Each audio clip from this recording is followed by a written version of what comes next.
Yeah, hello mga para, yan. Natapos natin yung wire installation natin sa ADB 160. Yan, dinayo tayo ni sir. Malapit lang naman to, taga Mamatid lang yan. Ang inabili sir, ito yung Sendo M1. Ito yung 30 watts. Tapos PIAE horn, dual horn setup to. Tapos TDD Night Ranger. Ito yung may 80 watts tapos 7 mode. Tapos yan, dito nakalagay sa, ito, crash guard yan sir. Yan. Okay. Yan. Tapos nagabil na rin ang switch, passing. Magalikod lang ang kinuha natin. Pakita natin yung output.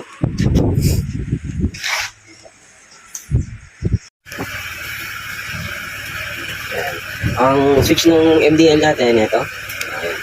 Ang low beam niya yellow. Tapos pure white yung high beam niya. Low, high. Tapos yung switch naman natin ng TDD. Ito. Para makuha natin yung 7 mode.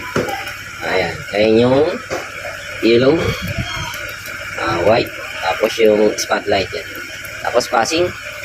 Ang pinasing lang natin dito yung spotlight kasi sobrang lakas naman yan.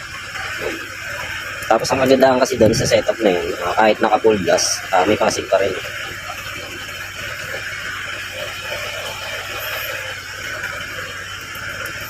Tapos dual horn setup, naka-rapid to pero walang combo light. Yan. Ito yung selector ng horn. Pagka walang ilaw, stop lang. Pagka sinelect mo, yan. May indicator ka na naka-loud horn ka. Okay. Okay natin lahat. Okay. Yan. Sa mga gusto magpa-install, direct message lang po sa page o kaya sa FB account. Yun lang. Thank you and ride safe.